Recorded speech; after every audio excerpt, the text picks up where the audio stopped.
So ayan, magandang araw sa inyo lahat mga boss, no? So ngayon, meron tayong gagawin ngayon, isang Samsung 43 inches, then backlight issue din to.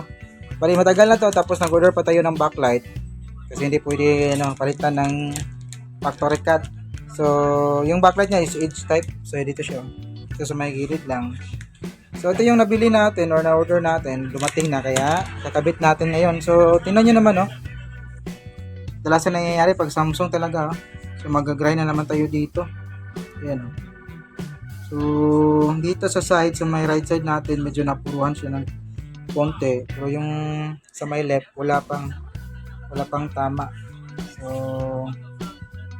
gawin natin, palitan muna natin yung backlight ito. So hindi pala madali yung pagkalas nito. So sa mga gusto mag-DIY dyan, huwag niyo na subukan kasi baka masira pa yung mabasag yung panel niyo, no? So lagi po sinasabi sa mga video natin. So porsyonada kayo, you may take your own risk talaga. So ngayon, papalitan mo natin, tapos tingnan natin kung kailangan pa ba natin i-grind dito or hindi na, no? Ayan. So dito nakuha natin yung frame. Ayan. Then ito, pinamahayin na pala ng maliit na langgam yung backlight niya. Gusto kasi ng langgam dito kasi mainit yung part dito.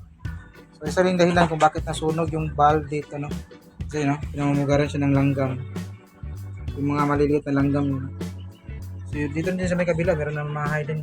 Pero hindi talaga yung kadalasan nangyayari pag mga kahit hindi pinamahayan, nasisira talaga yung backlight ng ganitong model ng Samsung, yung kanyang edge type, no?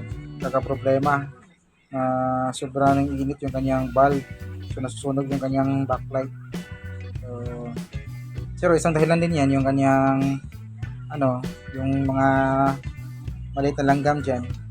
Pero yung talaga, mostly sa talaga yan, sa klase ng backlight or klase ng design ng Samsung.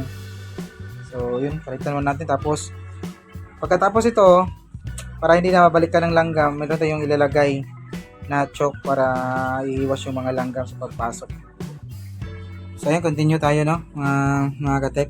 So dito natanggal po natin yung kanyang dating backlight. Dito na po siya. Ayan. Ito bago, nakabit na po natin yung bago niya.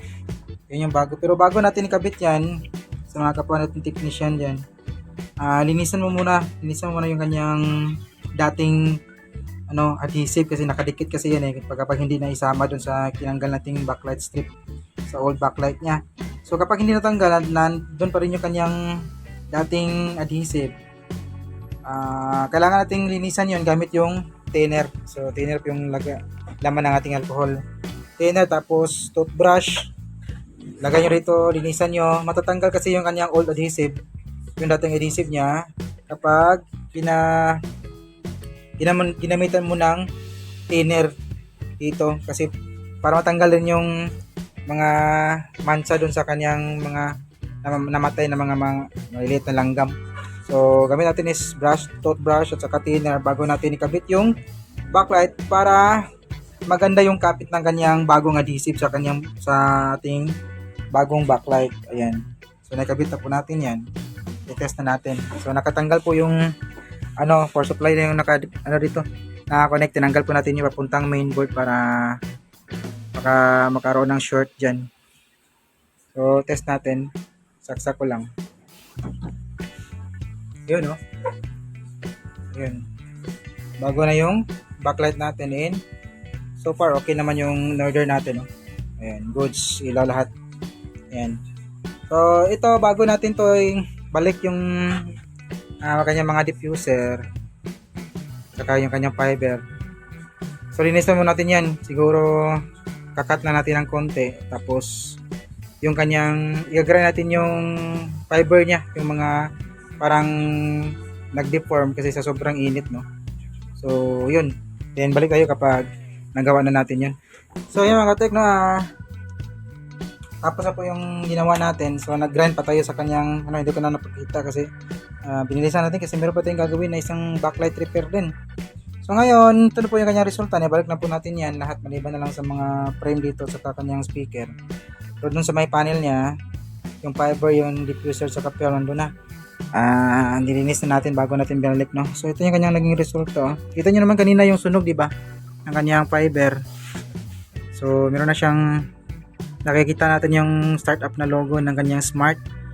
Pero meron talagang itim na side at saka biyak na kasi yung kanyang, merong biyak na yung kanyang fiber. So dito makikita po yan dito, klarong-klaro po yan. Yan yung kanyang biyak. So dito yung bandang side na napuruhan talaga, sunog na sunog. So grind po natin yung kanyang glass. Kasi kung hindi natin i-grind, mangingitim po lalo pa mangingitim yung dito na side. So dito meron tayong nakitang medyo hindi na nakaabot yung ilaw, hindi na po bare dito sa may kabilang side, no? Kasi ngayon dito napuruhan yung kanyang fiber. So yung dadaanan ng kanyang ilaw hindi na makaabot dito kasi nga yung sunog ginrind natin. Tapos kung hindi naman natin i-grind yon, magdidilim yung dito na side kasi maitim na po yung kayang sunog eh. So syempre may magbablock sa ilaw ng backlight natin. So pwede rin dito baliktarin yun yung ating fiber.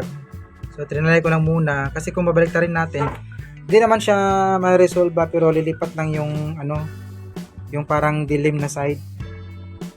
So yung itong parang dark dito or yung mga biyak dito, lilipat ko yan dun sa may bandang taas. Ayan, so bali explain natin to sa may-ari na ganito talaga kapag Samsung, tapos itong model, yung kanyang backlight is, yung design ng backlight niya is edge type. Kasi sunog kasi yung kanyang tawag doon fiber kasi napakalapit siya sa ilaw, and yun nga talasan nangyayari, parang factory defect ng Samsung. Ayun, medyo madilim siya, hindi naman siya totally madilim pero hindi lang siya talaga even dun sa may kabilang side. So pwede naman yan, okay naman yan kung hindi ka lang masilan. Ganun talaga kasi meron ng problema dun sa kanyang fiber eh. Tapos wala po tayong pamalit kasi kadalasan mga ganitong Samsung din, fiber din yung problema. Ayan. So hanggang dito lang yung video natin mga papsin. Maraming salamat sa mga nagsagang nanood, no? May God bless always. So this is Ryan Cosette. See you in our next video. Bye bye.